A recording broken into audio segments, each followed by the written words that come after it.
Welcome back to the deep dive. Today we are diving into a place that really demands you shift your pace, engage all your senses. Morocco. Yeah, it's quite something. And our sources for this, they're drawn from a really solid trekker's guide. What's great is how it frames the country, not just the culture, but the actual, logistics of moving through it. This shows that variety. Exactly. The sheer range of landscapes and traditions packed in. And here's our mission for you, the listener. We want to extract the core idea of how Morocco packs so much in. Ah. How you can realistically move, maybe even just within a week, between, say, the medieval maze of Fes And the spectacle of Marrakech. and then find yourself on a camel in Sahara. It seems impossible, but it's doable. It is. It's an incredible compression of geography and history. The sources really emphasize this sort of cultural spine running through the country, which makes these rapid shifts possible. Okay, so let's unpack that spine, starting where most people do, the cities. And the sources right away set up this duality between the two big imperial centers, Marrakech and Fez.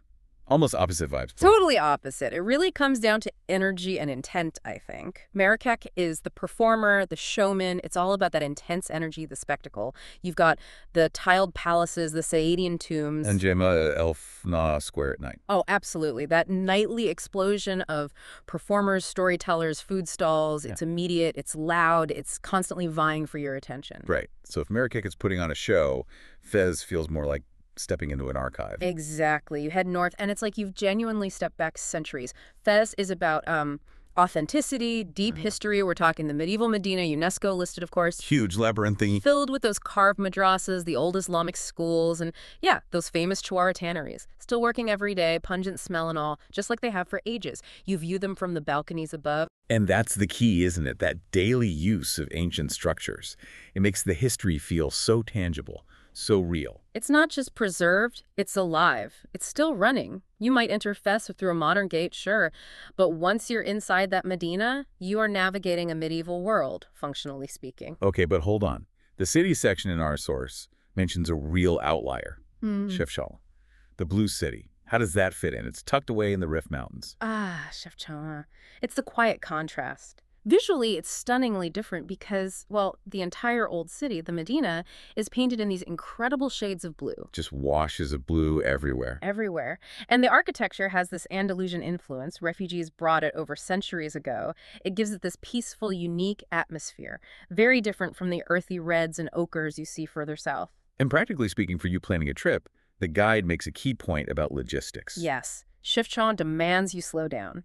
You really need, the guide suggests, at least 2 nights there to properly soak in those painted lanes, explore the little shops, hike up to the lookouts. Yeah. And getting there. It's not on the main rail line. You're looking at coach transport, specifically the reliable CTM or Super Tours coaches.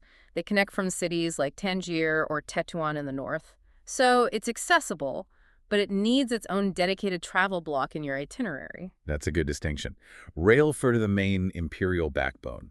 Coaches for these sort of spectacular outliers like Chefchaouen or, as we'll see, the desert routes. Precisely. Okay, that sets the stage nicely for the historical depth. Morocco has 9 UNESCO World Heritage Sites, which kind of maps out a fantastic cultural journey. We've touched on Fez and Medina, but what other historical anchors really tell the story? Well, the big anchor idea is that Morocco has always been a crossroads, a really important one. We compare the historic city of Meknes. Sultan Moulay Ismail built it, famously trying to rival Versailles. Hence the massive gates, the huge royal granary. Exactly, monumental scale. And right near Meknes, you have Volubilis. Which is Roman. That seems like a huge jump back in time. How does that connect to the later Islamic imperial cities? It shows the continuity, you see, the enduring strategic importance of the land. Before the sultans, the Romans were there, running a major provincial capital. Volubilis still has its triumphal arches, basilicas. And those incredible floor mosaics. Stunning mosaics, yeah, just out in the open air. It proves Morocco was plugged into Mediterranean trade and power dynamics for millennia. Meknes, in a way, just continued that tradition of centralized power and grand building projects in the same fertile region. Okay, so that covers the interior caravan routes, imperial power. But the sources remind us, Morocco has a huge Atlantic coastline too. How does the history feel different at the coastal fortresses? It's a different story, more about external defense, maritime trade, sometimes fending off European powers. Look at Essaouira, the old Mogador. It's a fortified port town. Defined by those thick, whitewashed ramparts. Right, built to withstand attacks from the sea. Yeah. And you see the blue fishing boats in the harbor. It feels breezy, artistic, focused entirely outward towards the ocean. And that defensive feel is maybe even stronger further south, at the Portuguese city of Mazagan, which is now El Jadida. Oh, definitely. That's pure 16th century Portuguese military architecture. You've got these enormous underground cisterns, massive stone bastions. It's solid proof of centuries of European colonial interest and Morocco's strategic efforts to control its coast. So the interior tells one story, the coast tells another. Kind of like chapters. The trade routes inside, the empire's borders on the coast. It makes the UNESCO list much richer than just ticking boxes. That's a great way to think about it. Yeah. Okay, complete pivot now. Let's leave the city walls, the Medina mazes, and head for the wide open spaces. This is where the landscape gets truly, well, dramatic. Yeah, this transition is essential to the whole Moroccan experience, I think. You move from the dense cities straight into the Atlas Mountains. The High Atlas are this huge barrier, dotted with ancient stone villages, paths only passable by mule. Tough terrain. Very, but stunning. And for scenic driving, the sources point towards the Dades and Todrogordas. Right, these deep canyons. Spectacular cuts through the rock. Known for these towering walls that just glow almost pink or orange in the sunlight. It's a huge visual shift from the intricate tilework of the cities to just raw, powerful geology. And bridging the gap, connecting Marrakech to the desert experience, there's the icon, Ait Ben Haddou. Ah, yes. Probably the most famous image of Morocco outside Marrakech, maybe. That UNESCO-listed Sahara, the huge fortified village made of earth, sitting there on the old caravan route. Looks incredible at sunset, apparently. Famously so. It glows this kind of copper red. And yeah, the sources note it's constantly used as a film set. You can see why. Lawrence of Arabia, Gladiator. Makes sense. And getting there isn't just a quick hop, right? No, it involves crossing the Tizi Tichka Pass from Marrakech. That's a serious mountain road, climbing up to nearly 7,500 feet. Winding roads, incredible views. Then suddenly, this amazing structure just appears out of the dust on the other side. The journey itself is part of it. And then, the final destination for many. The Sahara, the camps. You've got choices like Ritsuga near the Erg Chevy Dunes or Mohammed for Erg Shigaga. What's the core experience here? I think the core takeaway is scale and silence. It's a total reset for the senses. It's defined by those sunset camel rides, climbing up these massive dunes that look like waves of sand. Copper waves, the guide calls them. That's a good description. Then there's the stargazing, just unbelievable, away from any light pollution, and that profound quiet, especially just before sunrise over the dunes. It's humbling. And there's a key piece of advice in the source about choosing where to stay. Yes, very important.